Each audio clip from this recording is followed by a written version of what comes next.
Hey there, truth seekers. Today we're talking about the one celestial being that makes even the mightiest archangels go quiet when he enters the room. Not Michael with his flaming sword, not Gabriel delivering divine messages. We're talking about the angel who shows up when your story is done. The one creature in all of existence whose job description is literally the end. Azrael, the angel of death. And trust me, everything you think you know about this guy from pop culture horror movies and Grim Reaper Halloween costumes, buckle up, because the real story is way more fascinating. Before we dive into this cosmic journey, smash that like button if you're ready to explore one of the most misunderstood figures in religious history, and drop a comment. Where in the world are you watching from? I always love seeing how far these stories travel. Here's what makes Azrael absolutely unique. While every other angel fits neatly into heaven's organizational chart, you've got your warriors, your messengers, your throne guardians. This guy operates completely outside the system. He doesn't command armies. He doesn't deliver prophecies. He exists in a dimension that even the highest-ranking celestial beings can't access, working in that razor-thin space between your last breath and whatever comes next. And today, we're going to unpack exactly what that means. Let's get into it. So here's where things get interesting. To understand why Azrael is such an anomaly, we first need to talk about heaven's organizational structure. And yes, heaven has an organizational structure. Think of it as the ultimate corporate hierarchy, except instead of quarterly earnings reports, everyone's job is maintaining cosmic order. And unlike your average Fortune 500 company, this system has been running smoothly for, well, eternity. No layoffs, no hostile takeovers, and definitely no awkward team-building retreats. Heaven operates on a 9-tier system, and each tier has its own specialized function. At the very top, you've got the seraphim.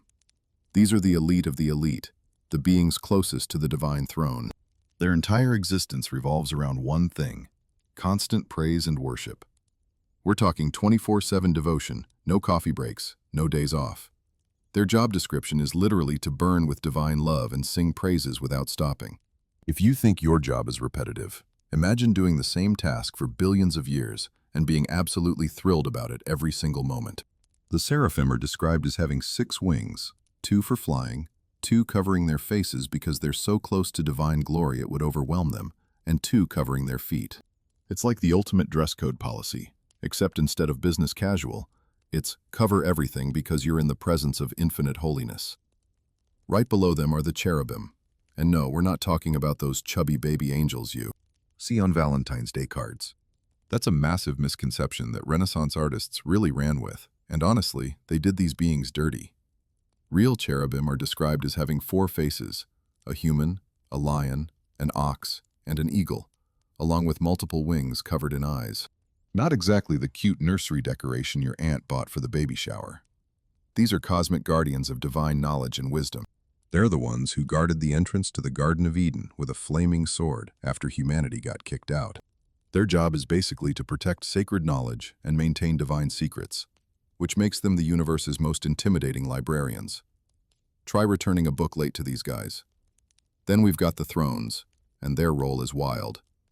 They're described as living wheels covered in eyes, spinning continuously around the divine presence. Their function is to carry out divine justice and serve as the actual seat of divine authority. Imagine trying to explain to someone that heaven's justice system is administered by spinning wheels covered in eyeballs. It's like if the Department of Motor Vehicles merged with the Supreme Court and took a hard left turn into surrealism. But that's the 3rd tier of heaven's structure, and they take their job very seriously.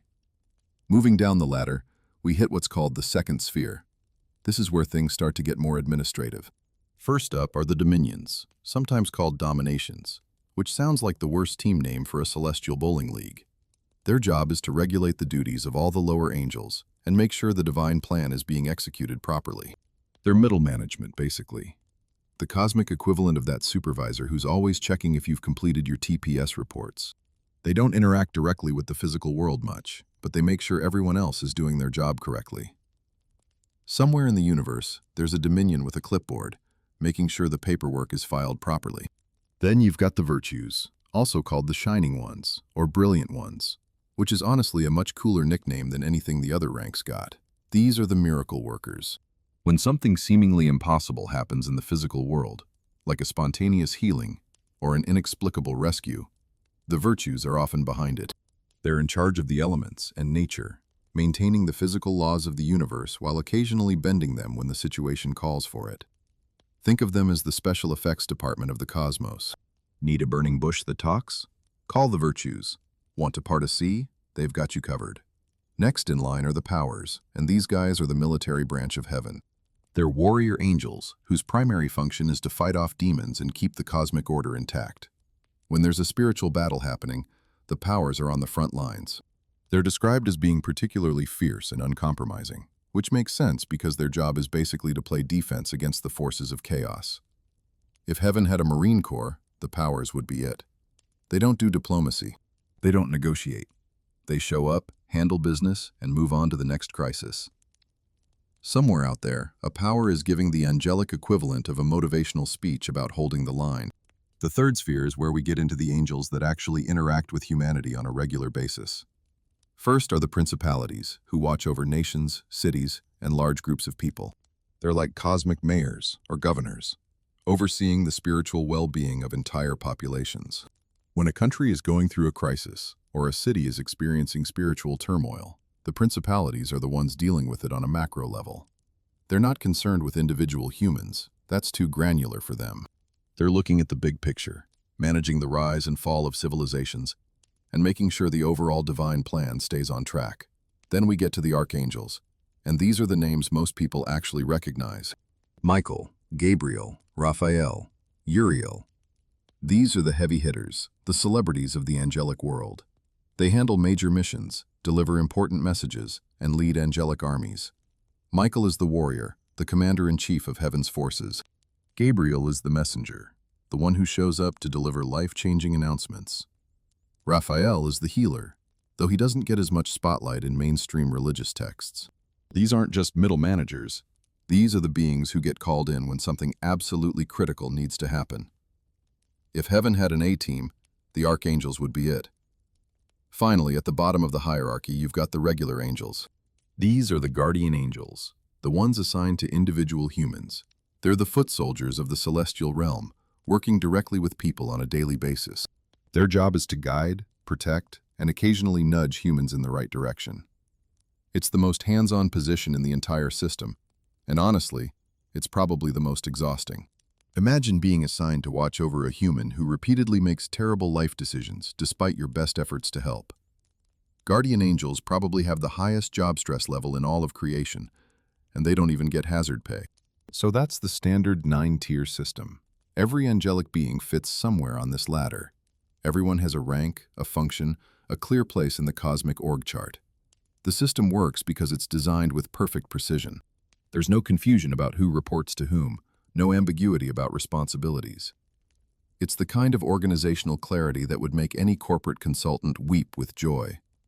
Except for one small problem. One massive, death-shaped exception to the entire system. Azrael doesn't fit anywhere on this ladder. He's not a seraphim burning with constant worship. He's not a cherubim guarding sacred knowledge. He's not part of the powers fighting demons. He's not an archangel delivering messages or leading armies. He exists in what can only be described as a parallel track, a position that runs alongside the entire hierarchy without actually being part of it.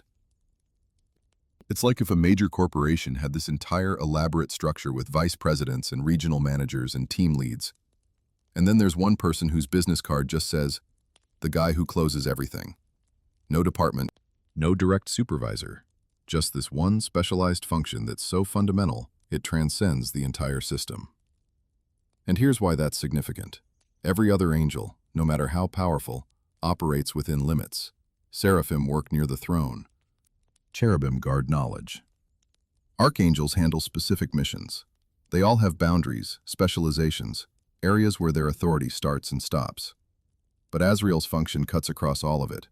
His authority touches every level, from the highest seraphim down to the lowliest guardian angel, because everyone, and I mean everyone, has an end. The seraphim might be burning with eternal devotion, but even they understand that Azrael operates in a dimension they can't fully access. The warrior powers might be fierce and mighty, but they step aside when Azrael passes by. The archangels, with all their glory and missions, recognize that there's one function they will never touch, one authority that supersedes even their elevated positions. This creates an absolutely fascinating dynamic in heaven's hierarchy. Technically, Azrael isn't above the archangels in rank. He's not giving them orders or commanding legions, but functionally, he operates with an authority that makes even the highest celestial beings pause. It's not about power in the traditional sense. Michael could probably win in a cosmic arm wrestling match. It's about finality. Azrael represents something that even the mightiest warrior angel can't fight against: the absolute, non-negotiable end. Think of it this way. In a standard hierarchy, someone at the bottom can theoretically climb up, gain more authority, expand their influence. But Azrael isn't on that ladder at all. He's standing next to it, doing a job that nobody else can do, that nobody else was built to do. His function is so specialized, so fundamental to the operation of reality itself, that trying to fit him into the standard hierarchy would be like trying to add gravity as a middle management position. It doesn't work because the role is too foundational. And here's where it gets even more interesting. According to various religious traditions, Azrael was specifically created for this role. He wasn't promoted into it. He didn't earn it through exceptional service. From the moment of his creation, his entire purpose was to manage the transition between life and what comes after. Every fiber of his being is designed for this one function. While other angels might have some flexibility in their roles, some variety in their assignments, Azrael has exactly one job, and it's the same job he'll have until the end of time itself. No career pivots, no exploring other opportunities, no quarter-life crisis where he wonders if he should have become a guardian angel instead. His purpose is singular, absolute, and unchanging. This specialization gives him access to dimensions and spaces that other angels simply can't reach. When a soul is about to leave its body, Azrael operates in that liminal space, that razor-thin moment between life and death. It's not a physical location you can point to on a map. It's not a spiritual realm that other angels can visit for a quick tour. It's a unique dimensional pocket where the laws that govern the rest of creation don't quite apply the same way. Other angels work within the framework of heaven and earth. Azrael works in the gap between them, in the space where one reality is ending and another is beginning. And this is why even the archangels, with all their power and authority, defer to him. Not out of fear exactly, but out of recognition. They understand that what Azrael does is beyond their jurisdiction, their understanding, their capability. Michael commands armies, but he can't command death. Gabriel delivers messages, but he can't deliver a soul from its body. Raphael heals the sick, but eventually, even healing runs out of time. And that's where Azrael's jurisdiction begins. The whole setup creates this paradox where Azrael is simultaneously outside the hierarchy and essential to it. He doesn't give orders to anyone, but everyone acknowledges his unique position. He's not technically superior to the archangels, but his function is more fundamental than anything they do. It's like having a specialist so incredibly specialized that the entire organization has to reshape itself slightly to accommodate the fact that this one role doesn't fit the standard model. Religious scholars have debated this position for centuries, trying to figure out exactly where Azrael fits in theological frameworks. Some traditions place him among the archangels because that seems like the most logical spot for such an important figure. Others insist he transcends all categories entirely. The truth seems to be somewhere in between, or, more accurately, somewhere beside the entire question. Azrael's position isn't a matter of rank or status in the traditional sense. It's a matter of function. And that function is so unique, so absolutely vital to the operation of reality, that trying to squeeze it into conventional hierarchies just doesn't work. So when we say Azrael exists parallel to the heavenly hierarchy, we're not just being poetic. We're describing an actual structural anomaly in the cosmic order. Every other celestial being has a clear spot on the ladder. Azrael has something else entirely. A position defined not by where he stands in relation to others, but by what he does that nobody else can do. He's the one angel whose job description couldn't be replicated, couldn't be delegated, couldn't be split up among a team. You need one being to handle the end, and that being is Azrael. And honestly, that's probably the loneliest job description in all of creation. Everyone else has colleagues in their rank, beings they work alongside who understand their function. The seraphim have each other, the cherubim share their duties. The powers work in teams, but Azrael, he's a department of one, doing a job nobody else could handle even if they wanted to. No backup, no assistant, No understudy waiting in the wings. Just one angel, standing in that space between breath and silence, doing the one thing that must be done but that nobody wants to think about too closely. Which makes you wonder, when Azrael looks at the rest of heaven's hierarchy, with all its ranks and orders and clear positions, what does he think? Does he ever wish he could be part of that system instead of parallel to it? Does he feel isolated in his unique position, or does he recognize it as the honor it ultimately is? Because here's the thing. Being outside the hierarchy means he's not limited by it. While every other angel must work within the boundaries of their rank, Azrael's authority crosses every boundary, touches every level, operates in spaces no one else can reach. That's not a bug in the system. That's the entire point. When the universe needed someone to handle the most fundamental transition in all of existence, it couldn't use the standard hierarchy. It needed something different. Someone different. And that someone turned out to be an angel who would exist forever in this unique space, essential to everything, but apart from it all. And that's just the beginning of understanding who Azrael really is and what he actually does. Because his position outside the hierarchy isn't just an organizational quirk, it's a necessity born from his actual function. And when we get into what that function really looks like, the mechanics of it, the scope of it, the sheer impossible scale of managing death across all of creation, that's when things get truly mind-bending. But we're getting ahead of ourselves. First, we needed to understand the board before we could appreciate the one piece that doesn't quite fit anywhere on it. Now that we know the structure, now that we understand the system, we can start to grasp just how extraordinary it is that there exists one being who operates entirely outside of it, while being absolutely central to its functioning. That's Azrael's position. That's his paradox. And that's what makes him unlike any other celestial being in existence. Now that we understand where Azrael fits, or more accurately, doesn't fit, in heaven's organizational chart, we need to talk about why his position even exists in the first place. Because here's something that'll blow your mind. There was a time when death wasn't a thing. Not in heaven, not on earth, not anywhere in creation. The entire universe operated on a completely different principle, and the concept of something ending simply didn't exist in the cosmic vocabulary. Imagine a reality where nothing ever stops. Not in the poetic, love lasts forever way, but in the literal, physical, absolutely nothing ever concludes way. Stars don't burn out. Plants don't wilt. Living beings don't age or decay. Everything just continues in an endless cycle of existence. It's the ultimate subscription service with no cancellation option, except instead of Netflix, it's your entire existence. And there's no customer service number to call when you want out. This was the original design of creation. Infinite, eternal, perpetual. Death wasn't part of the equation because there was no equation that required it. According to various religious traditions, this all changed with one particular incident that you've probably heard about. The whole situation with Adam and Eve in the garden. Now, before we dive into this, let me be clear.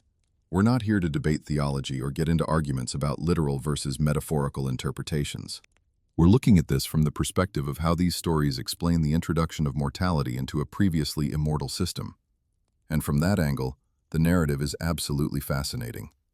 So here's the setup. You've got the first humans living in what's essentially paradise. Unlimited food, perfect weather, no predators, no diseases, no Amazon packages getting stolen off your doorstep because there are no doorsteps and no packages and honestly no concept of theft whatsoever. It's the ultimate retirement community, except everyone's in their prime and nobody's arguing about the thermostat. The only rule, and this is important, is don't eat from one specific tree. One tree. In an entire garden. That's it. It's like having access to an all-you-can-eat buffet with literally thousands of options. But there's one plate you're not supposed to touch. And somehow, inevitably, that becomes the only plate anyone cares about. We all know how this story goes. The tree gets sampled, the rule gets broken, and in that moment, according to these traditions, something fundamental shifts in the fabric of reality itself. It's not just that humans get kicked out of the garden, or that they suddenly need to wear clothes, though, let's be honest, the fashion choices probably improved significantly. What happens is that the concept of ending enters the universe for the first time. Mortality becomes a thing. The clock starts ticking on everything. Now here's where it gets interesting from a cosmic mechanics perspective. The introduction of death wasn't actually designed as a punishment in the revenge sense. It wasn't divine rage saying, "You broke my rule, so now you get to suffer forever." That's actually not how most theological traditions frame it. Instead, death becomes something more like a system update, a new mechanism added to creation because the old system no longer works the way it was supposed to. Think of it as the universe's emergency brake. Once corruption enters the picture, once imperfection becomes possible, you need a way to prevent that corruption from being eternal. You need a reset button. And that reset button is mortality. This is actually a profoundly sophisticated concept when you think about it. In a perfect, sinless existence, immortality works great. Nothing goes wrong, nothing breaks down, everything maintains its optimal state indefinitely. But introduce the capacity for error, for corruption, for decay, and suddenly immortality becomes a problem. Imagine if your phone could never be turned off, never be repaired, never be replaced, and it slowly accumulated more and more glitches and errors over billions of years with no way to fix them. Eventually, you'd have an immortal, completely non-functional device that just exists forever in a broken state. Not ideal. Death, in this framework, becomes the ultimate quality control mechanism, a way to ensure that corruption doesn't get to be permanent. But here's the thing about adding a major new feature to reality. Someone has to manage it. You can't just introduce the concept of ending into an infinite system and hope it sorts itself out. That would be like adding a shutdown timer to every computer in the world without telling anyone how it works or who's in charge of setting it. Chaos would ensue. So the divine solution was to create a position, one being whose entire purpose would be to oversee this new principle of conclusion. One angel who would handle the transition from existence to whatever comes after. And this is where we need to talk about how Azrael actually got this job, because the story is absolutely wild. Before Azrael became the angel of death, back when humanity was still in the planning stages, literally before Adam was even created, there was a crucial component needed: physical matter from Earth to form the first human body. According to Islamic tradition, which has some of the most detailed accounts of this story, the Creator decided to test the mightiest of the archangels by giving them what seemed like a simple task. Go to Earth, collect some dust, bring it back. Easy, right? It's basically a cosmic supply run. Should take 5 minutes, tops. First up was Michael, the commander of heaven's armies, the warrior angel who leads the charge against chaos and darkness. This is not some rookie fresh out of Angel Academy. This is the celestial equivalent of a 5-star general with billions of years of experience. He descends to Earth, approaches the soil, reaches out to gather what he needs, and then something unexpected happens. The Earth itself speaks to him. In these traditions, the planet is conscious, aware, and it knows exactly what this dust is going to be used for. And Earth starts pleading. Please don't take from me. What you're about to create will disobey, will rebel, will cause suffering. I don't want to be the source of that. And Michael, mighty warrior that he is, stops. He can't do it. His mercy, his compassion kicks in. The Earth is begging him not to, and he doesn't have the heart to force the issue. So he returns to heaven empty-handed, probably feeling like he just failed the easiest assignment in cosmic history. Imagine going back to your boss after being asked to pick up office supplies and explaining that the stapler asked you not to take it, so you left it there.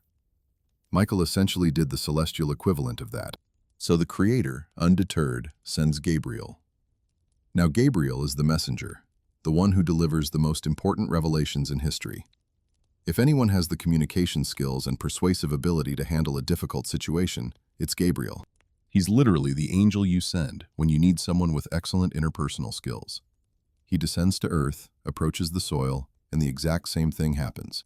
Earth pleads its case, appeals to his mercy, and Gabriel also can't bring himself to take the dust against the planet's wishes. He returns without completing the mission. 2 archangels, 2 failures.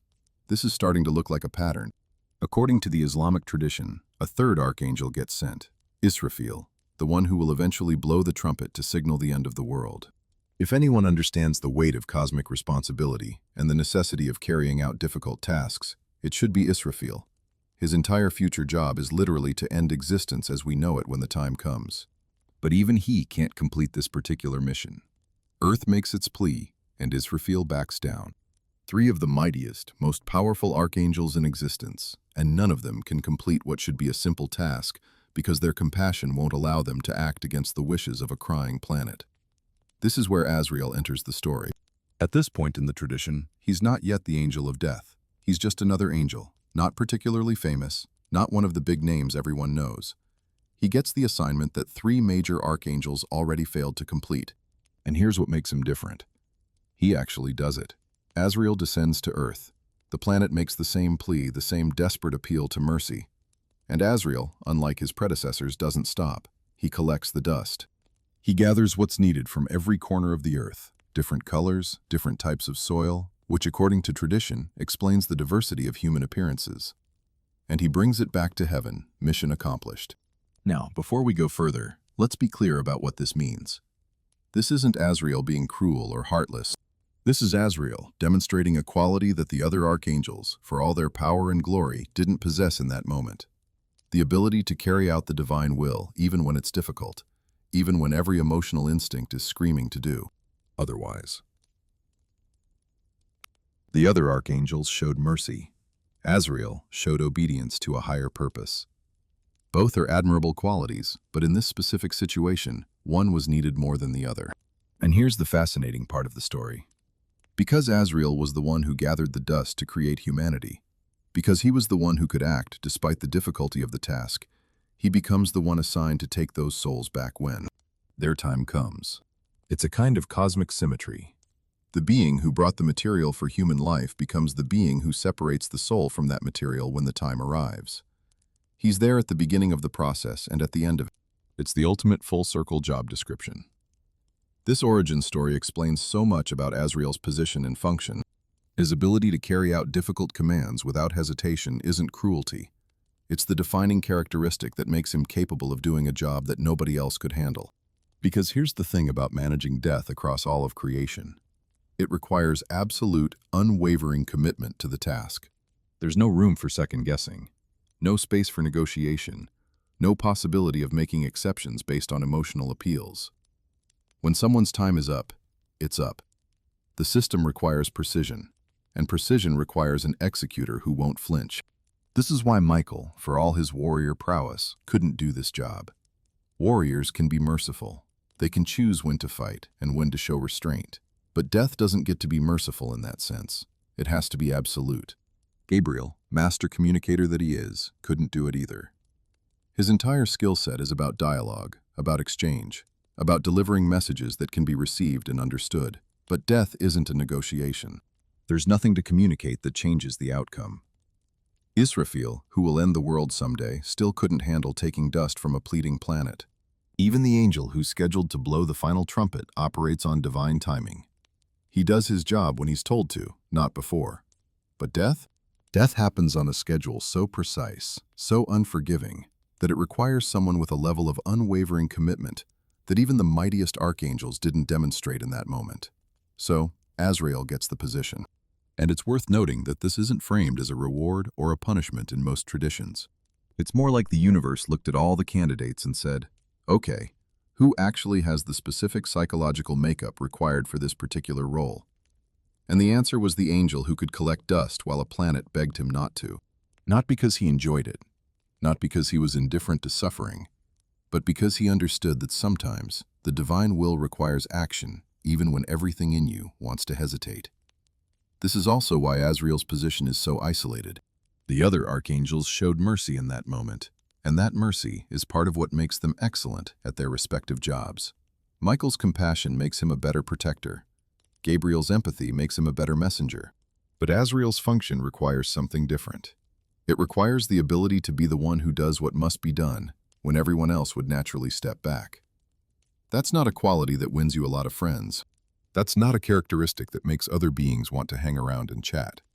That's the quality that makes you essential but separate, necessary but alone.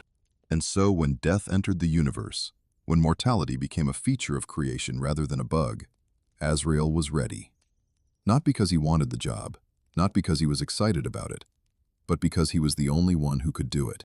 The only being in all of heaven's vast hierarchy who had demonstrated the precise combination of qualities needed to manage the end of literally everything that lives. Which brings us back to that moment when the universe got its expiration date. Death wasn't just added to creation. It was architected, structured, given rules and procedures. Someone had to write the manual for how mortality works. Someone had to create the system by which souls transition from one state to another. Someone had to determine the protocols, the timing, the precise mechanism by which a living being becomes something else. And all of that fell to Azrael, the angel who had already proven he could handle the hardest part of the job, actually doing it when the time comes, regardless of how difficult it might be. The introduction of death into creation wasn't just a theological concept. From Azrael's perspective, it was the biggest job assignment in cosmic history. The universe just got an entirely new fundamental principle, and he's the one who has to make it work. No training manual, no previous experience to draw from. No one to ask for advice because nobody's ever done this before. Just him, a new concept called mortality, and the entire future of all living things depending on him getting it right. And here's the wild part. He's still doing that job right now. Every moment, across all of creation, wherever mortality exists, Azrael is there, in that space between breath and silence, carrying out the function that began when the universe decided endings needed to be a thing. All because one time, long before humans even existed, he was the only angel who could collect dust while a planet cried. That's not just an origin story. That's a job requirement so specific, so demanding, that it explains everything about why Azrael occupies his unique position in the cosmic order. He's not outside the hierarchy because he's too powerful for it. He's outside the hierarchy because his function requires something the hierarchy wasn't designed to provide. Absolute, unwavering certainty in the face of the most emotionally difficult task in existence. And that's a quality so rare, so specific, that even among angels, only one possessed it when it mattered most. So we've established that Azrael got the job nobody else wanted, and that his position exists because the universe suddenly needed an off switch after running without one since the beginning of time. But here's the question nobody's asking yet. How does this actually work? Like on a practical, operational level, how do you manage death across literally all of creation? We're not talking about one planet or one species. We're talking about every living thing, everywhere, across all dimensions of reality, all happening simultaneously. It's the most complex logistical operation imaginable, and spoiler alert, it requires some seriously mind-bending tools. Let's start with Azrael's most important piece of equipment, the Scroll of Fates. Now, when you hear scroll, you're probably picturing some ancient piece of parchment rolled up like your college diploma that you never actually framed. Maybe you're imagining something dusty sitting in an archive somewhere. Wrong. This isn't a scroll in any conventional sense. This is a living, breathing, constantly updating document that makes every database management system ever created look like a kindergarten attendance sheet. We're talking about a cosmic record that contains the name of every being that has ever lived, is currently living, or will ever live in the future. Every human, every animal, every creature across all of reality, past, present, and future, all logged in one place. Think about that for a second. Your name is on that scroll. It appeared the moment you were born, and it's sitting there right now. Your parents' names are on it, your grandparents, every ancestor going back to the first humans, every person who will be born 1,000 years from now, every butterfly, every bacteria, every blue whale in the ocean. They're all recorded in this one document. It's like if Facebook, the Library of Congress, and the Social Security Administration had a baby, and that baby was given omniscient knowledge and existed outside of linear time. Still not an adequate comparison, but it's the best we've got with our limited human comprehension. But here's where it gets truly wild. This scroll isn't just a static list. It's interactive, dynamic, constantly in flux. When a soul enters the world, when a baby takes its first breath, when life begins, the name appears on the scroll. Just pops up out of nowhere, written in whatever cosmic script the universe uses for record keeping. And at the other end, when someone's time is approaching, their name starts to behave differently. According to various traditions, the name begins to flicker. It starts to fade, like a light bulb that's about to burn out. And when the precise moment arrives, not a second early, not a second late, the name erases itself completely. Gone. Deleted from the active list and transferred to the historical record of what was. Now you might be thinking, okay, that's a neat trick, but surely Azrael has some input here. Surely he's making decisions about who goes when. And that's where you'd be wrong. Azrael isn't the one doing the erasing. He's not sitting there with an angelic pencil deciding whose name gets crossed off next. He's reading the scroll. He's the executor, not the judge. The scroll reflects divine will, cosmic timing, the predetermined moment written into the fabric of existence itself. When a name flickers, Azrael knows it's time. He doesn't choose it. He responds to it. It's the difference between a calendar notification and the person who set the calendar in the first place. Azrael is getting the notification. This distinction is actually crucial to understanding his role. He's not death making arbitrary decisions about who lives and dies. He's the angel of death, which means he's the administrator of a system, not the creator of it. Think of him as the world's most specialized IT professional. He didn't write the code. He doesn't decide when the program runs. But when the system sends a signal that it's time for something to execute, he's the one who makes sure it happens correctly, efficiently, and precisely according to specifications. Except instead of managing servers, he's managing the transition of souls from corporeal existence to whatever comes next. No pressure. The scroll operates with a level of precision that would make atomic clocks look sloppy.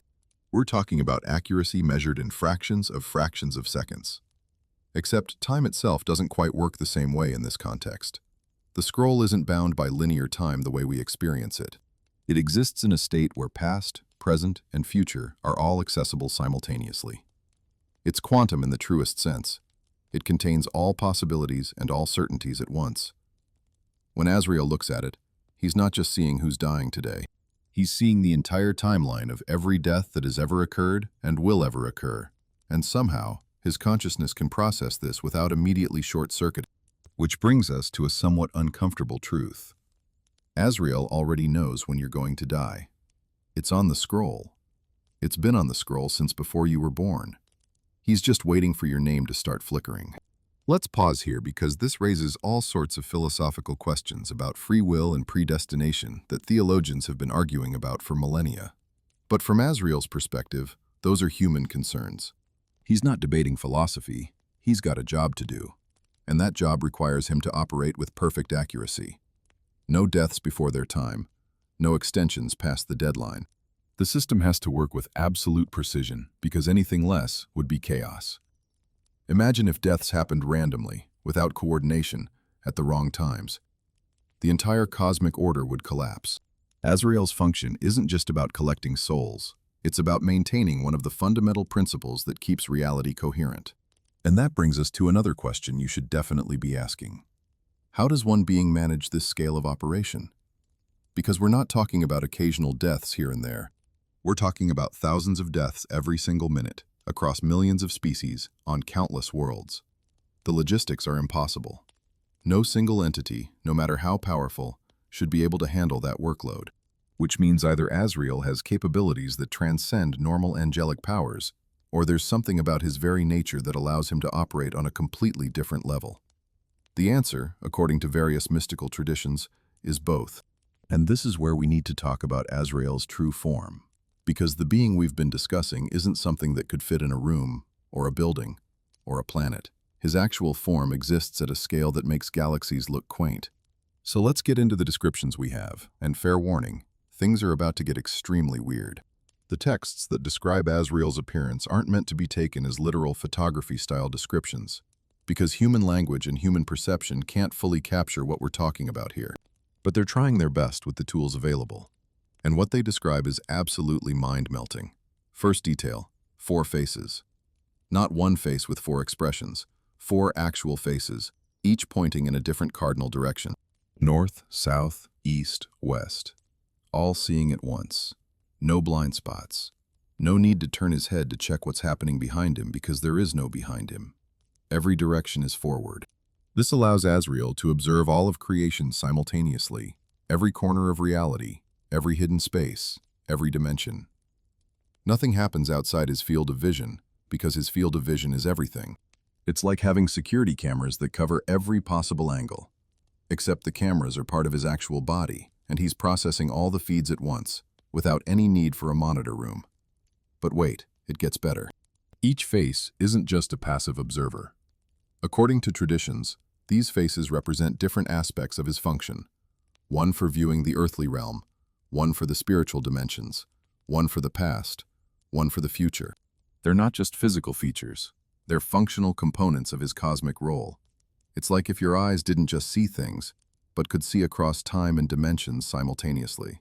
Your brain would liquefy instantly from the data overload, but Azrael's consciousness is built to handle it. This is normal operating procedure for him. Now let's talk about the wings, because this is where things really go off the rails. 70,000 wings. Not 7, not 70. 70,000. And these aren't decorative. Each wing serves a purpose. But here's the detail that really cranks the horror up to 11. Each wing is covered in eyes and tongues, millions of them. All functional, all active. The eyes are constantly watching, constantly scanning across all of creation, tracking every living being simultaneously. They never blink, they never rest. They're always observing, always recording, always aware. It's like if surveillance capitalism achieved its final form and became a cosmic entity. Every eye is monitoring a different section of reality, a different stream of life, ensuring that nothing slips through the cracks, that no death goes unnoticed or unattended. And the tongues? They're speaking. All of them. All the time. According to tradition, they're continuously pronouncing the names of those who are dying. Every tongue is voicing a different name, a different transition happening somewhere in the universe. It's not a cacophony to Azrael. It's a symphony, a perfectly orchestrated listing of every soul moving from one state to another. But imagine being near enough to hear it. Millions of voices, all speaking at once, all listing names in an endless stream. It would sound like standing in the world's largest train station during rush hour. Except, instead of announcement boards, every single sound is a person's name being spoken as their life ends. Not exactly something you'd want playing in the background while you're trying to relax. These 70,000 wings aren't small either. When Azrael extends them fully, according to mystical descriptions, they're large enough to blot out the light of stars. Plural. Not one star, not our sun. Multiple suns across the cosmos. His wingspan is measured in astronomical units, maybe even light years. When he stretches to his full extent, entire sections of the universe fall into shadow. It's like if a solar eclipse was performed by a being so enormous that galaxies notice when he moves. And speaking of size, let's talk about the scale of his body. Descriptions say that Azrael's form stretches from the lowest earth to the highest heavens. He's not occupying space so much as spanning dimensions. His feet are planted in the material realm, the dirt, the physical universe, the solid matter we can touch. His head reaches into the highest spiritual planes, the dimensions where pure divine energy exists. He's literally a bridge between worlds, existing in multiple planes of reality simultaneously. His body is the connection point between the material and the spiritual, the temporal and the eternal. This isn't poetic language. This is trying to describe a being whose existence transcends normal spatial relationships. Azrael doesn't live in the universe. He occupies a space that includes the universe. He's ontologically different from anything we can conceive of. When we talk about his form, we're really talking about how cosmic reality organizes itself around his function. His appearance is less about aesthetics and more about the physical manifestation of his role as the transition point between existence and whatever comes after. Here's a fun thought experiment. If you could somehow perceive Azrael in his true form, if your consciousness could expand enough to take in something operating at that scale, you wouldn't see an angel in the traditional sense. You'd see something that looks more like a living dimension, a breathing space between spaces, a conscious boundary between states of being. The four faces, the 70,000 wings, the millions of eyes and tongues. These aren't separate features assembled together like parts of a statue. They're aspects of a unified being whose very existence serves as the mechanism by which death operates across all of creation. And this is why his form has to be this way. This isn't about looking impressive. This is functional design. To manage death for every living thing across all of existence, simultaneously and with perfect precision, you need to be able to perceive all of existence at once. You need multiple focal points observing different dimensions, different timelines, different realities. You need the processing power to track billions of lives ending every minute across countless worlds. You need to exist at a scale where you can interact with both the material and spiritual realms as easily as we might step from one room to another. Azrael's form isn't monstrous, it's optimized. Every eye is a monitoring system. Every tongue is a processor announcing completed transactions. Every wing is a method of moving between dimensions, between states, between the dying and the dead. His four faces aren't creepy. They're necessary viewports into all the directions of existence. His massive size isn't about ego. It's about the literal requirement to span multiple planes of reality at once. This is what the other angels meant when they stepped back. Not because Azrael is more powerful in the sense of being able to defeat them in combat, but because his very form represents something they aren't built to handle. They exist at comprehensible scales, doing jobs that fit within normal angelic parameters. Azrael exists at a scale and complexity that makes their functions look straightforward by comparison. He is the living infrastructure of mortality itself, and his form reflects the impossibility of that task. And he's doing all of this right now. While you're reading this, while you're living your life, while you're worrying about deadlines and bills and what to have for dinner, Azrael is out there in his 70,000 winged glory, spanning dimensions, watching through millions of eyes, speaking through millions of tongues, reading a scroll that contains every name that ever was or will be, and managing the death of every living thing across all of existence with perfect, unfailing precision. Still think being the angel of death is just about showing up in a black robe with a scythe? Azrael's actual job makes that imagery look like a child's drawing. We're talking about a cosmic administrator operating at a scale and complexity that would make supercomputers cry. And he's been doing it since death became a thing, without a break, without an error, without missing a single name on that infinite scroll. Which raises one final question for this chapter. If Azrael is this impossibly large, this cosmically complex, this fundamentally essential to the operation of reality itself, what does he actually do when he comes to collect a specific soul? Because most death traditions don't talk about 70,000 wings and millions of eyes showing up at someone's deathbed. There's obviously another layer to this, another aspect of how he operates that we haven't covered yet. But that's a story for the next part. For now, just sit with the image of an angel whose body spans the distance between heaven and earth, whose wings can eclipse the light of suns, whose eyes number in the millions and are watching everything, always, without rest. That's who's reading your name on that scroll. That's who's waiting for the moment it starts to flicker. And when it does, he'll know. He always knows. Because knowing is built into his very existence, and his existence is so vast that it touches every corner of reality where death is possible. So we left off with a pretty reasonable question. If Azrael is this impossibly massive cosmic entity with 70,000 wings and a body that spans dimensions, how does he actually show up to collect individual souls? Because the stories we have about death don't usually involve millions of eyes and tongues appearing in someone's bedroom. There's clearly something else going on here, and that something is actually way more organized than you might expect. Turns out, Azrael doesn't work alone, which, when you think about it, makes perfect sense.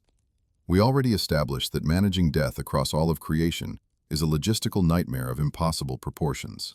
Even with his cosmic form and omnipresent awareness, there's still the practical matter of actually collecting souls at ground level. And this is where things get interesting. Because Azrael doesn't just have help, he commands an entire organization. The heavenly bureaucracy of death. The ultimate middle management structure, except instead of quarterly reports, they're managing the transition of billions of souls. Welcome to what various traditions call the legions of death, which sounds way more ominous than it actually is. Think of it less like an army preparing for battle, and more like a massive corporation with highly specialized departments. Except instead of marketing, sales, and customer service, you've got divisions organized by the type of death they handle. And yes, there are types. Many types. Death isn't a one-size-fits-all operation. The logistics are way more complicated than just person dies, angel shows up, soul gets collected. Different circumstances require different approaches, different protocols, different specialists. Let's break down the organizational chart. And yes, I'm using corporate terminology because that's honestly the best analogy we have for how this system works. First, you've got what we might call the peaceful transition department. These are the angels who specialize in natural deaths, people dying quietly in their sleep, elderly individuals passing peacefully surrounded by family, anyone whose end comes without trauma or violence. This is probably the largest division because, statistically speaking, most deaths fall into this category. These angels have the easiest job description in the entire operation, relatively speaking. Their approach is gentle, non-invasive, almost like helping someone fall asleep. No drama, no resistance, just a quiet separation of soul from body. It's the spiritual equivalent of a smooth checkout process at a hotel. You gather your belongings, thank the staff, and leave. No fuss, no complications. Then there's the crisis response unit, And these angels have arguably the most intense job in the entire system. They handle sudden deaths, accidents, disasters, unexpected medical emergencies. These are the specialists who show up when there's no warning, no preparation, no time for the soul to mentally prepare for what's happening. Car crashes, heart attacks, building collapses, natural disasters. Any situation where death comes without an appointment, this division handles it. Their training has to include dealing with shock, confusion, and souls that have no idea what just happened to them. It's like being an emergency room doctor, except your patients are already dead, and you're helping them understand that fact. Talk about a challenging work environment. And speaking of challenging, let's talk about the combat death specialists. These angels are assigned to warriors, soldiers, anyone who dies in battle or conflict. Their job is particularly complex because these deaths often involve intense emotions: fear, rage, adrenaline, the chaos of violence. They have to extract souls from situations of extreme trauma and transition them while the person's final moments were full of fight or flight intensity.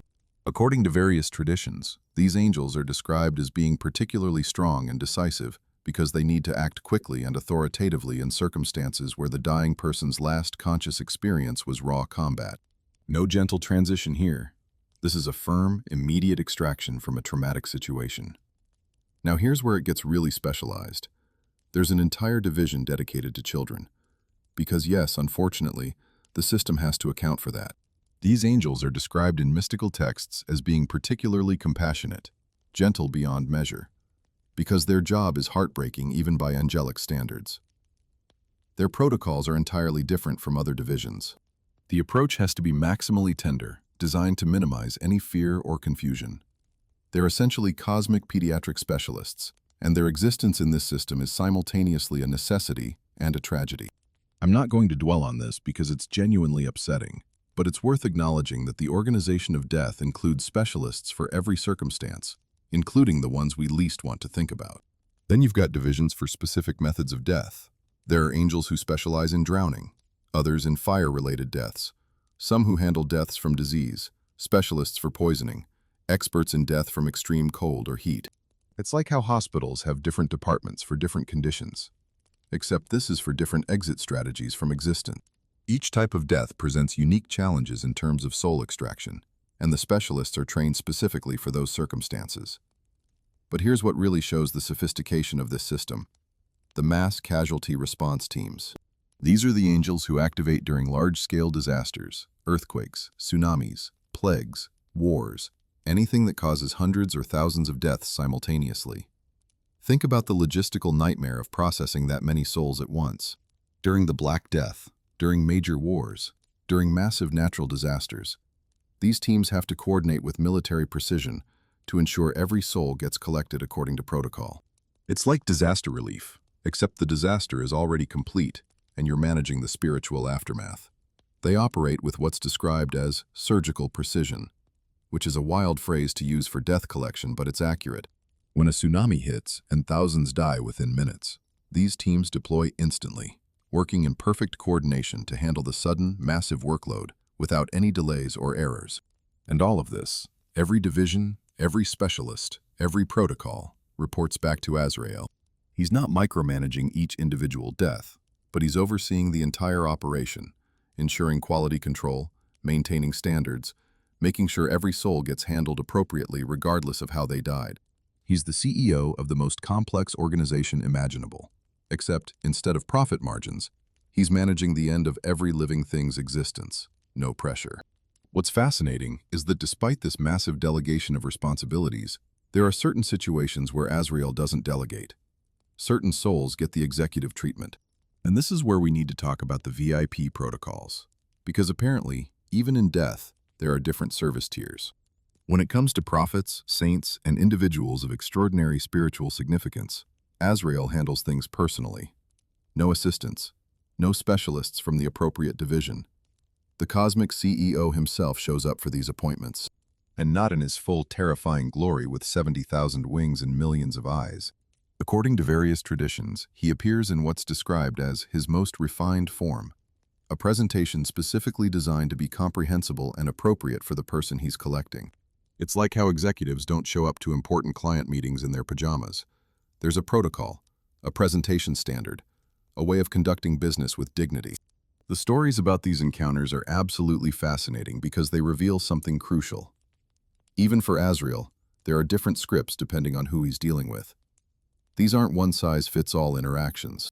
The approach changes based on the spiritual status of the individual. Take the Prophet Muhammad, for example. According to Islamic tradition, when his time came, Azrael appeared and did something extraordinary. He offered a choice.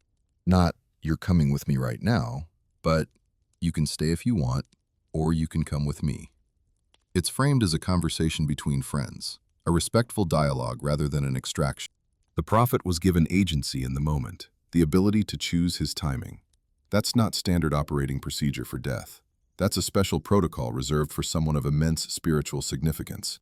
It's the cosmic equivalent of first-class service, where you get actual choices and personal attention from senior staff rather than just following the standard process. But then you've got Moses, and his story is completely different, and honestly, kind of hilarious in a dark way. According to tradition, when Azrael came for Moses, the prophet wasn't having it. He flat out refused to accept that his time was up. And when Azrael persisted in carrying out his assignment, Moses, legendary prophet, receiver of divine law, leader of his people, punched him. Straight up struck the angel of death in the face. Which is absolutely wild if you think about it. This is a being who spans dimensions, who manages death for all of creation, who operates with the authority of divine will, and Moses just clocks him one. What makes this story even better is that Azrael apparently had to go back and essentially file a report about the situation. It's like a field agent returning to headquarters being like, "So, funny story about that assignment." The eventual resolution involved a compromise. Moses was given a chance to prepare, to say his goodbyes, to accept his fate on his own terms, rather than being taken by surprise. Even then, the extraction wasn't smooth. He resisted until the very end. The entire encounter shows that even angels with cosmic authority sometimes have to deal with difficult clients who aren't interested in cooperating with the process. These stories reveal something important about how Azrael's role actually functions at the individual level. He's not an unstoppable force that simply overrides free will. He's bound by protocols that respect the spiritual status of the person he's collecting. There's a hierarchy of approach. Regular people get the standard protocol. Appropriate specialists show up, souls get collected according to the circumstances of death. Everything proceeds smoothly. But prophets and saints get escalated to upper management. They get Azrael himself, showing up in a form designed for their perception, following protocols that account for their spiritual achievement. It's like how in customer service, routine issues get handled by frontline staff following standard procedures. But when you're a VIP customer with a complex situation, you get transferred to someone senior who has the authority to deviate from normal protocols and provide customized solutions. Except in this case, the customized solution is how you're going to die and transition to the afterlife, which is considerably more significant than getting a refund on a defective product. What's really interesting is that these special protocols aren't about making death easier or more pleasant necessarily. They're about respect, recognition, acknowledgement that some souls have achieved something extraordinary during their lifetime and deserve to be treated accordingly in their final transition. Moses fought back, not because he was afraid, but because he felt his mission wasn't complete. The protocol had to accommodate that, had to work around his resistance until he could accept the timing. Muhammad was given a choice because his spiritual status earned him that level of autonomy, even in death. These aren't standard offerings. These are concessions to greatness. And this differentiation extends beyond just prophets. According to various mystical traditions, martyrs get special treatment. Scholars and teachers who dedicated their lives to spiritual work get special protocols. People who achieved exceptional righteousness get approached differently than those who lived morally average lives. It's not judgment in the sense of punishment. Everyone dies according to their appointed time regardless. But the approach, the method, the way the transition is handled varies based on what the person accomplished spiritually during their time alive. Think about what this means for Azrael's job. He's not just processing souls like items on an assembly line. He's making constant judgment calls about approach, method, protocol. He has to assess the spiritual status of every soul, determine the appropriate level of respect and methodology, and then either handle it personally or delegate to the appropriate specialists who will follow the correct procedures. It's quality control on a cosmic scale, where the product being managed is the end of conscious existence, and the quality standards involve respecting the spiritual achievements of billions of individual beings. The more you dig into this organizational structure, the more you realize that death isn't the simple, impersonal force we often think it is. There's a sophisticated infrastructure behind it, a complex system of roles and responsibilities, specialists and protocols, all designed to ensure that every single death, from the smallest creature to the mightiest prophet, gets handled appropriately. The peaceful grandmother dying in her sleep gets gentle specialists. The soldier dying in combat gets crisis response experts. The prophet completing their earthly mission gets Azrael himself, showing up in a form they can perceive and treating them with the dignity their spiritual status has earned. It's simultaneously comforting and unsettling. Comforting because it suggests that death isn't random chaos, but rather a carefully managed process with procedures designed for different circumstances. Unsettling because it means someone is actively observing, categorizing, and processing every death with bureaucratic precision. Somewhere in the cosmic filing system, there's a protocol with your name on it, a procedure for how your specific death will be handled based on how you've lived your life and the circumstances of your end. And overseeing all of it, every division, every specialist, every protocol, every exception, is Azrael, simultaneously managing the macro level of billions of deaths across existence and the micro level of individual souls requiring personalized approaches. He's reading the scroll that tells him when each death occurs, commanding the legions who carry out the collections, and personally handling the cases that require executive attention. It's the most complex management position imaginable, with stakes that couldn't be higher and a workload that never decreases. The legions of death aren't an army preparing for war. They're an organization maintaining one of the fundamental operations of reality. Every peaceful death, every tragic accident, every battlefield casualty, every prophet's transition, all of it managed by specialists operating under protocols designed over eons to handle death with appropriate care, precision, and respect. And when you're important enough, when your spiritual achievement merits it, you don't get the specialists. You get the angel who started this whole operation, showing up personally to ensure your final transition is handled with the dignity you earned. Which raises an interesting question we haven't addressed yet. What does it actually feel like when this happens? When your name starts flickering on that cosmic scroll and the appropriate division gets their assignment. When an angel specialized in your particular circumstances shows up to facilitate your transition? Or when Azrael himself appears because you've earned that level of personal attention? What's the actual experience of dying from the perspective of the soul going through it? That's the next part of this story, and it's probably the most important piece to understand. Because all the organization, all the protocols, all the cosmic infrastructure, it's all in service of one specific moment that every living being eventually experiences. The moment when Azrael's system engages with you personally, and everything you've been postponing thinking about becomes immediately, unavoidably real. All right, so we've covered the organizational structure, the protocols, the cosmic scale of Azrael's operation. But now we need to talk about what actually happens in that moment. Not from the outside looking in, not from a medical or scientific perspective, but from the inside. From the perspective of the soul that's about to make the biggest transition of its entire existence. And this is where things get deeply personal, because according to various mystical traditions, this experience isn't standardized. It's not the same for everyone. In fact, how you experience death depends almost entirely on how you lived your life, which is either incredibly comforting or absolutely terrifying depending on how you've been spending your time. Let's start with what we might call the optimal death experience. Because yes, apparently there's such a thing. According to Islamic mysticism, Christian mystical theology, and various other spiritual traditions, for a soul that's lived righteously, someone who's done their best, helped others, tried to do right by the world, death isn't the horrific trauma we often imagine it to be. It's actually described as a release. The soul doesn't resist the process. It doesn't cling desperately to the body trying to stay attached to physical existence. Instead, it feels a pull. An attraction towards something higher, something better, something that makes continuing in the physical body feel like wearing heavy winter clothes in summer.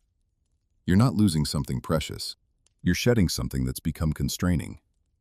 The spiritual equivalent of finally getting to take off wet socks after walking around in them all day. The texts describe this as the soul essentially flowing out of the body easily, like water pouring from a container. There's no struggle, no painful wrenching apart. It's smooth, natural, almost relieving. The comparison some traditions use is like drawing a hair from dough. It just slides right out without resistance. And in that moment, the soul's perception shifts completely. The material world that seemed so solid, so important, so all-consuming suddenly looks flimsy and temporary. Like you've been living in a really detailed video game and someone just pulled off the VR headset to show you actual reality. Everything you thought was permanent reveals itself to have been provisional all along. And here's where time gets weird. According to people who've had near-death experiences and come back, and according to mystical traditions describing the process, time perception completely breaks down in that moment. For some souls, seconds stretch into what feels like hours, or even eternity. The moment of transition becomes this vast space where life reviews happen, where understanding dawns, where the soul suddenly sees connections and patterns it never noticed while distracted by physical existence. For others, it's the opposite. Their entire life compresses into a single instant of perfect clarity, where everything makes sense all at once. It's like the universe's DVR stops following normal playback rules and starts doing whatever it wants with the timeline. Now, contrast that with the opposite experience, and this is where things get considerably less pleasant. For a soul that spent its time in ways it knows were wrong, not just mistakes or errors in judgment, but deliberate harm, consistent selfishness, the kind of living that damages others and erodes one's own spiritual development. The experience is described as completely inverted. This soul doesn't want to leave. It's clinging to the physical body with everything it has, fighting the transition, desperately trying to stay attached to material existence because somewhere deep down, it knows what's coming next isn't going to be fun. The extraction process isn't smooth. It's described as being torn apart, pulled forcibly from the body, like trying to remove a deeply embedded splinter. Painful, traumatic, resistant every step of the way. Various traditions describe this as the soul being extracted like thorns being pulled through wool, catching on everything, tearing as it goes, leaving damage in its wake. The soul essentially has to be ripped away from its attachment to physicality because it won't go willingly. And unlike the righteous soul that experiences a pleasant shift in perception, this soul's awareness of what's happening is described as horrific. Everything it feared about death is confirmed. The darkness it always suspected was waiting feels very real and very immediate. It's like that nightmare where you're trying to run but your legs won't work, except it's actually happening, and there's no waking up from it. And here's the wild part that multiple traditions agree on. The form in which Azrael appears to you, or more accurately, how your consciousness interprets his presence, depends on your spiritual state. This is particularly emphasized in Sufi mysticism, which goes deep into the phenomenology of death. For the righteous soul, Azrael appears in a form of incredible beauty, radiant, gentle, comforting. It's like meeting someone you've been waiting your whole life to meet, someone whose presence immediately makes you feel safe and understood. The angel isn't changing his fundamental nature, but your perception of him is filtered through your spiritual condition. And if that condition is good, you see something that reflects that goodness. But for the corrupted soul, the exact opposite. The same angel appears as something terrifying, dark, threatening, the embodiment of every fear you've been suppressing. Not because Azrael is actually changing his form to be scary, he's just doing his job, but because your perception is warped by guilt, spiritual decay, and the sudden understanding of what you've done with your existence. It's like how the same person can look completely different to you depending on your mental state. When you're happy and confident, everyone seems friendly. When you're anxious and guilty, everyone seems threatening. Except in this case, we're talking about the being who's separating you from your body forever, so the stakes are considerably higher than normal social perception issues. This idea that death is experientially different based on your spiritual condition is actually fascinating from a philosophical perspective. It suggests that judgment isn't some external process where a cosmic accountant tallies up your good deeds versus your bad ones and assigns you to heaven or hell like sorting mail. The judgment is built into the experience itself. How you lived directly determines how you die. Your choices shape your final experience. It's the ultimate feedback loop where the consequences of your actions are immediate, personal, and unavoidable. You can't talk your way out of it. You can't hire a good lawyer. You can't claim you didn't know better.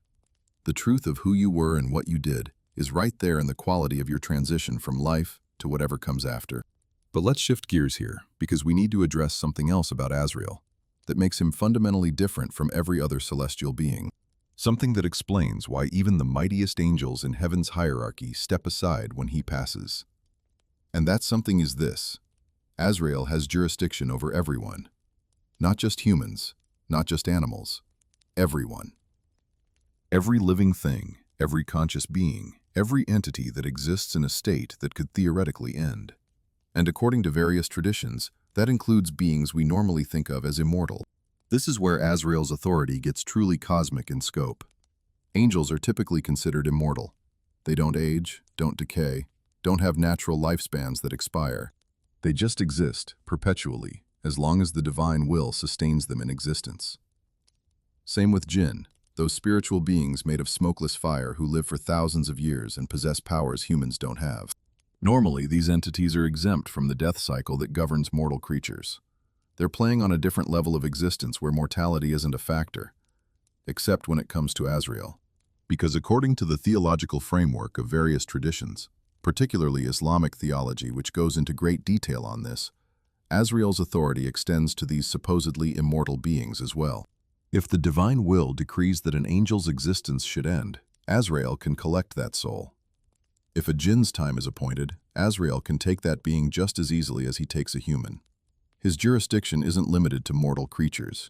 It extends to every conscious entity in existence, regardless of their power level or supposed immortality. He's the one being in all of creation whose function is so fundamental that it overrides even the natural state of immortal beings. Think about what this means for heaven's hierarchy. Michael commands the armies of heaven. He's powerful, respected, the general of celestial forces. But if divine will decided Michael's time was done, Azrael would collect him.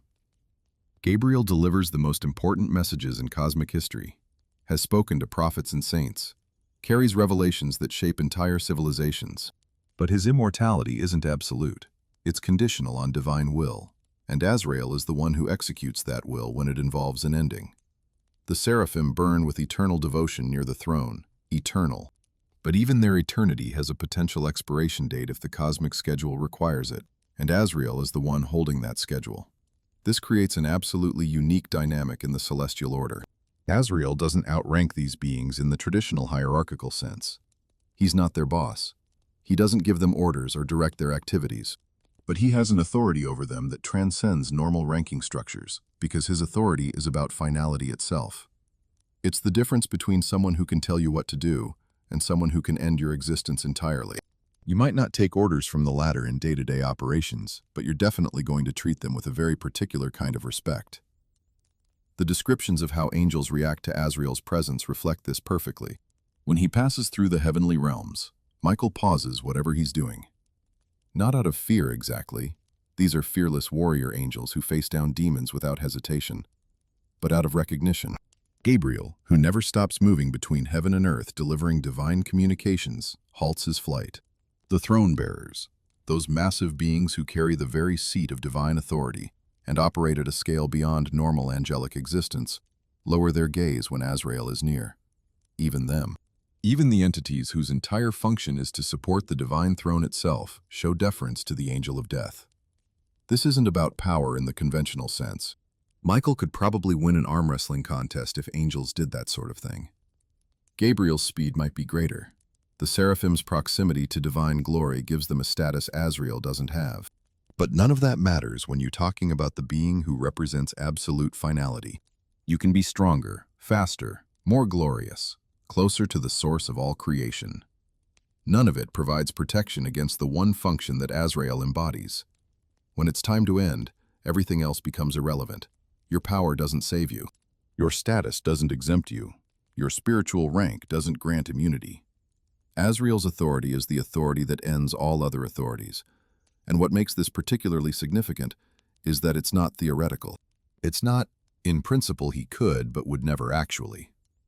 According to various traditions, there will come a moment, at the end of time, during the final stages of cosmic existence, when Azrael will actually exercise this authority over immortal beings.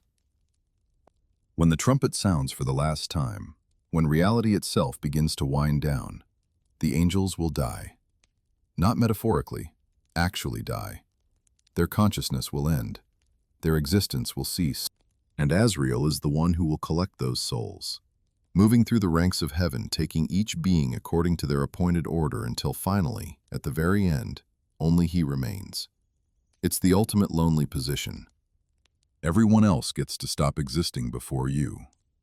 Every other consciousness finishes its task, completes its purpose, and transitions to whatever comes after. But Azrael has to keep going, keep functioning, keep collecting until there's literally nobody left to collect. And then, according to some traditions, he turns to face the divine throne and says, essentially, my work is done. There's no one left but me. And then, only then, does his own existence end. He's the last light to turn off in the universe, making sure everyone else has left the building before finally shutting down himself. Try to imagine being the being assigned to that task. You're not just responsible for ending everyone else's existence. You're responsible for outlasting everyone else in creation, witnessing the death of everything that ever lived, including beings who've existed since the beginning of time. You're the last consciousness in a universe that's shutting down, and your final act is to essentially turn yourself off. That's not just a job description. That's an existential condition so unique, so fundamentally solitary, that nothing else in creation comes close to it.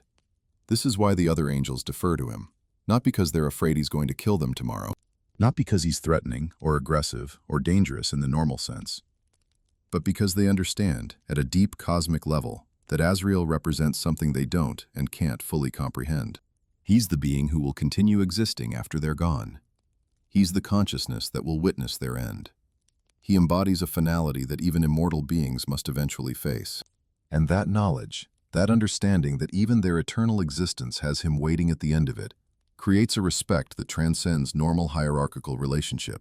When Michael stops his work to acknowledge Azrael passing by, it's not subordination, it's recognition. An acknowledgement of the one angel who operates in a domain that even the mightiest warrior can't touch. When Gabriel pauses his deliveries, it's not fear. It's awareness that his eternal motion will eventually cease. And when it does, Azrael will be there. When the throne bearers lower their gaze, it's not submission. It's acceptance of the cosmic truth that even they, for all their glory and function, exist within a framework where endings are possible, and endings are Azrael's exclusive territory. This is what makes him truly unique in all of creation. He's not the most powerful. He's not the most glorious. He's not closest to the divine throne, or highest in the ranks, or most decorated in cosmic achievements. He's the one who has authority over the one thing nothing else can escape. Existence itself is conditional, temporary, subject to conclusion. And when that conclusion comes, for a human, for a jinn, for an angel, for anything, Azrael is there. Not by choice, not through ambition, but because someone has to be. And that someone is him. So when traditions describe the soul's experience of death as being shaped by its spiritual condition, when they talk about perception being warped by guilt or elevated by righteousness, when they describe Azrael appearing beautiful to some and terrifying to others, it's all happening within this larger framework where the being facilitating your transition is the same being who has authority over literally everyone and everything. Your experience might vary based on how you lived, but Azrael's presence is absolute, universal, inescapable, the one constant in a universe full of variables. And somewhere in the cosmic record, your name is on that scroll, sitting there until the moment it starts to flicker. When it does, one of Azrael's legions will respond according to the circumstances of your death and the state of your soul.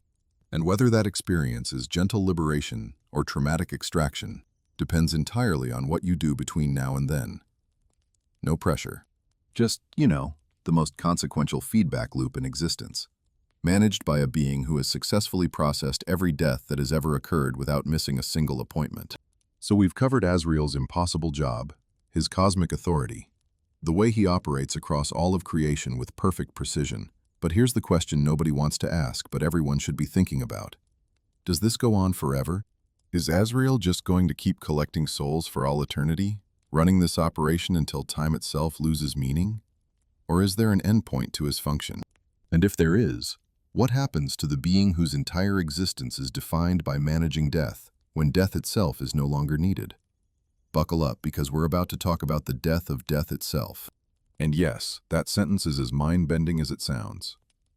According to Islamic eschatology, which goes into wild detail about the end times, there will come a moment when reality as we know it reaches its conclusion. The trumpet will sound for the final time. The dead will be resurrected. Judgment Day will occur. Everyone gets sorted into their eternal destinations. Paradise for some, punishment for others. And once that sorting is complete, once every soul has reached its final permanent state, something absolutely extraordinary happens. Death. The abstract concept, the fundamental principle that Azrael has been managing since it entered creation, will be eliminated. Not metaphorically, actually physically eliminated from existence. Here's how the tradition describes it, and this imagery is absolutely wild. Death itself will be manifested in physical form, specifically as a ram. Not a majestic cosmic entity, not some terrifying monster, a ram. Like the animal you'd see on a farm, except this particular ram represents the entire concept of mortality, finality, and endings. It's like if you took the most abstract principle in the universe and said, you know what this needs? Hooves. The theological symbolism here is complex. Rams have significance in sacrificial traditions across multiple religions, but from a purely visual standpoint, it's bonkers. The concept of death, which Azrael has been administering across billions of years and countless souls, is going to show up looking like livestock. This ram will be brought to the boundary between paradise and hell, right on the border where the eternally blessed and the eternally damned can both witness what's about to happen. And then, in front of literally everyone who has ever lived, every human, every jinn, every conscious being that ever existed, all watching from their respective eternal destinations, this ram will be slaughtered, death will be killed. The thing that ended everything else will itself be ended. It's the ultimate irony, the final reversal, the cosmic mic drop that signals the absolute conclusion of mortality as a functioning principle. And in that moment, Azrael's job is done. Finished. Complete. No more souls to collect because nobody can die anymore. The entire elaborate system we've been discussing, the legions, the protocols, the cosmic scroll, the 70,000 wings monitoring every living thing, all of it becomes instantly obsolete.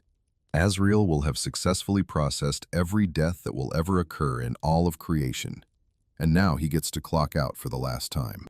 It's like being a project manager who's been running the same project since the beginning of time, and finally, you can mark it as complete and submit your final report. But here's what makes this moment so profound from a theological perspective. Once death is slaughtered, the inhabitants of paradise receive a specific piece of information. They will live forever, without any possibility of that existence ending. Not probably forever, or as long as things go well. Absolutely, definitively, guaranteed by the elimination of death itself forever. No more fear. No more wondering if this could somehow end. No more existential anxiety about mortality, because mortality literally doesn't exist anymore. It's been deleted from the universe. The ultimate life insurance policy, except instead of paying out when you die, it ensures you can never die again. Try getting that coverage from your local insurance agent. And on the flip side, and this is the dark part, the inhabitants of hell receive the same information, but with the opposite implication. Their punishment will also last forever. But now that forever is guaranteed in the same absolute way. There's no theoretical escape hatch, no possibility of the punishment eventually ending because death ends everything. Death is gone. Whatever state you're in is your state, permanently, eternally, without any mechanism for it to change. For paradise, that's the best news imaginable. For the other place, it's the worst realization possible. The "this will never end" goes from theoretical to absolute certainty. From Azrael's perspective, this has to be the strangest conclusion to a job in the history of employment. You spend eons managing one of the most fundamental operations in reality. You collect every soul that ever lived. You maintain perfect precision across billions of years. You never miss an appointment, never make an error, never fail to execute your function correctly. And then one day, your job literally ceases to exist. Not because you failed, not because you retired, but because the very concept you were administering has been removed from reality. It's like being the world's best typewriter repairman, and then computers get invented. Except, instead of computers, it's the end of mortality itself. And instead of finding a new job, you're done because there's nothing left to do. What happens to Azrael after that moment isn't entirely clear in the traditions. Some suggest he continues existing, but in a completely different capacity, freed from the burden of managing death.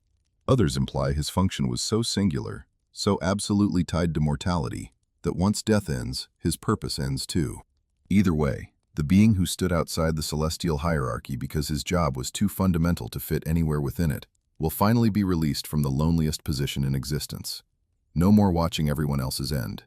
No more being the last consciousness standing. No more spanning dimensions to manage the transition nobody else could handle. Just release. The ultimate retirement package for the employee who literally cannot be replaced.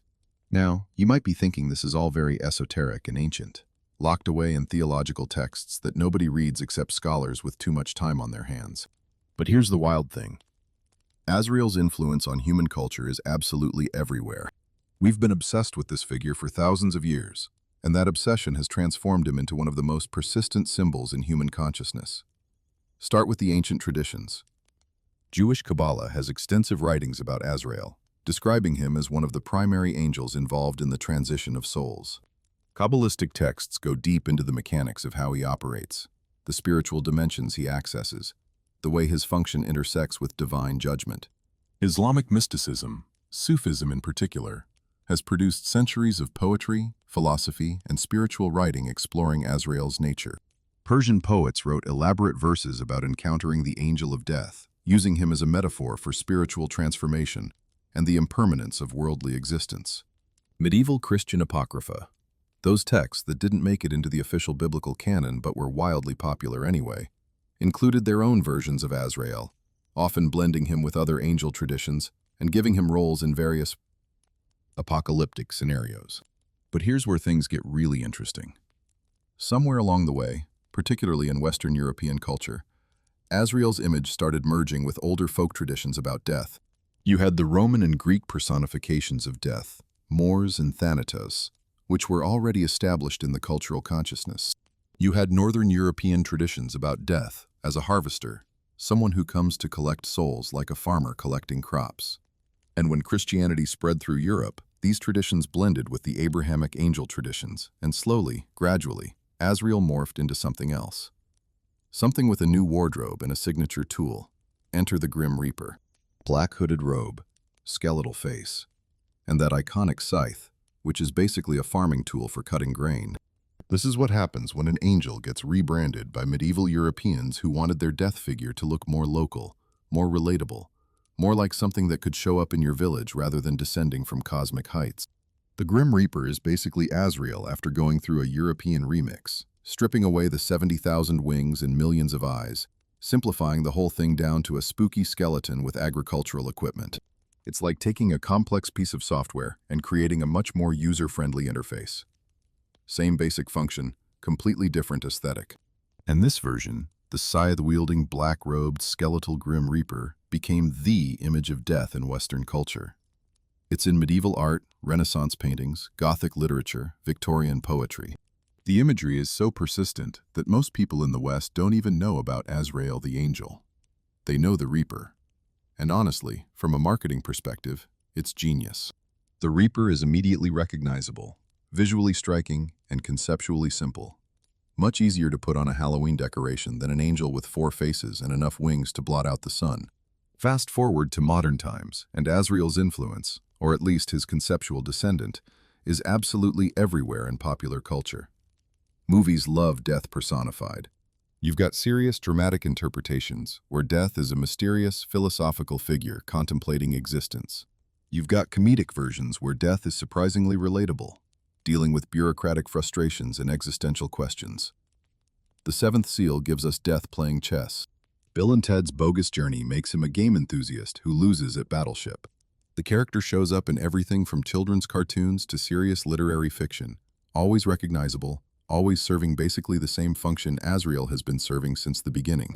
Literature has been particularly obsessed with this figure. Terry Pratchett's Discworld series has death as a major recurring character, complete with caps-lock dialogue and a surprising amount of personality. Neil Gaiman's Sandman comics feature death as a goth girl with excellent fashion sense. These aren't just background characters, they're complex, nuanced interpretations of what it means to be the being who manages everyone's final transition. Each author is essentially asking, if you were in charge of death for all of eternity, what would that do to you as a person? And each comes up with different answers, but they're all exploring the same essential concept that Islamic and Christian and Jewish mysticism was exploring centuries ago. Video games jumped on this too, because of course they did. Death as a boss fight, death as a playable character, death as a mechanic you have to negotiate with. The Sims has the Grim Reaper showing up to collect dead Sims, and you can literally plead with him to let your character live. World of Warcraft has multiple death-related entities. Dark Souls built its entire aesthetic around death being a constant, inevitable presence. The concept is so versatile, so fundamentally interesting to humans, that it works in basically any genre or medium you can imagine. And then there's the subtle infiltrations into culture where you don't even notice it. The phrase Azrael itself shows up in unexpected places. Someone names their cat Azrael in the Smurfs cartoon, Gargamel's cat, which is perfect because of course the villain would name his pet after the angel of death. That's not an accident. That's the cultural osmosis of a figure who's been in human consciousness for so long that his name just feels right for a villainous pet. Comic books have characters named Azrael, usually as anti-heroes or dark vigilantes, because the name carries immediate weight. It sounds powerful, mysterious, final.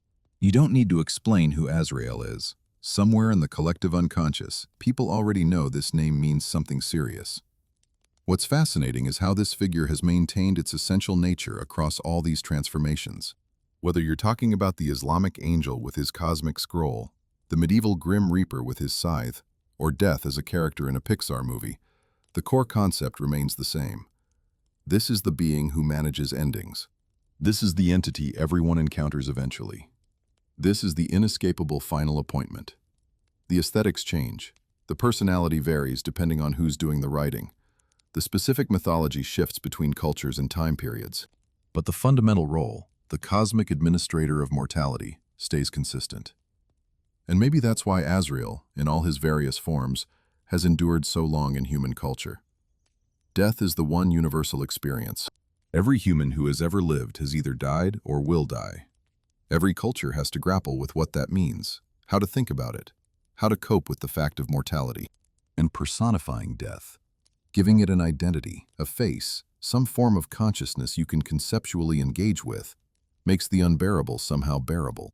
It's easier to think about dying if you can imagine death as a being doing a job, rather than as a cold, impersonal cessation of existence. Azrael serves that psychological function. He's not just an angel in Islamic theology, or a figure in Jewish mysticism. He's the personification of humanity's attempt to make sense of the one thing we all know is coming, but can never fully prepare for. By giving death a name, a form, a purpose, we make it slightly less terrifying. We turn the void into a character. The ending becomes a transition managed by someone competent, rather than a plunge into nothingness. And in that sense, Azrael, whether you call him by that name or the Grim Reaper or Death with a capital D, or any of the 1,000 other names and forms he's taken across cultures, is maybe the most important figure in human mythology. Not the most powerful or most glorious, but the most necessary. The one we invented because we needed to believe that when our time comes, there's someone there who knows what they're doing. Someone who's done this billions of times before. Someone who's competent, professional, and won't mess it up. The ancient traditions got one thing absolutely right. Azrael exists outside the hierarchy not because he's above it, but because his function is too fundamental to fit within it. And that's true not just in heaven's organizational chart, but in human consciousness too. He's the figure who sits outside all our other myths and stories, patiently waiting, always relevant, never obsolete. Empires rise and fall. Religions evolve and transform. Cultures shift and change. But death remains. And so does the figure who manages it, in whatever form culture decides to dress him up as at the moment. From the cosmic being with 70,000 wings to the skeleton with a farming tool. From the serious angel of religious tradition to the character cracking jokes in a comedy film, Azrael persists. Not because we enjoy thinking about death, but because we can't stop thinking about it. And if we have to think about it, and we do because it's coming for all of us, we might as well imagine there's someone on the other side who's got this whole thing figured out. Someone who's been doing this job since death became a thing, and will keep doing it until death itself dies. Someone who, despite having the loneliest, hardest, most emotionally impossible job in all of existence, shows up every single time with perfect precision. That's Azrael's legacy. Not just in theology, but in human culture, human psychology, human attempts to cope with the impossible fact of our own mortality. He's the angel we needed to invent, the character we needed to create, the figure we needed to keep reinventing across thousands of years and countless cultures. Because at the end of the day, literally at the end of our days, we need to believe someone's there who knows what they're doing. And according to every tradition that's ever written about him, that someone is Azrael, still reading that scroll, still managing the impossible, still being the last light to turn off in a universe that's constantly flickering. And when the final trumpet sounds, and death gets materialized as a ram and slaughtered on the boundary between eternities, when Azrael finally gets to stop being the being who outlasts everyone else, maybe he'll look back on his cosmic tenure and think, well, that was the longest job in history, but at least I never missed a deadline. Because in the end, that's what he is, the most reliable employee in all of creation, doing the job nobody else could do, until the day the job itself ceases to exist. Not bad for a character who started as an angel willing to collect dust while a planet cried.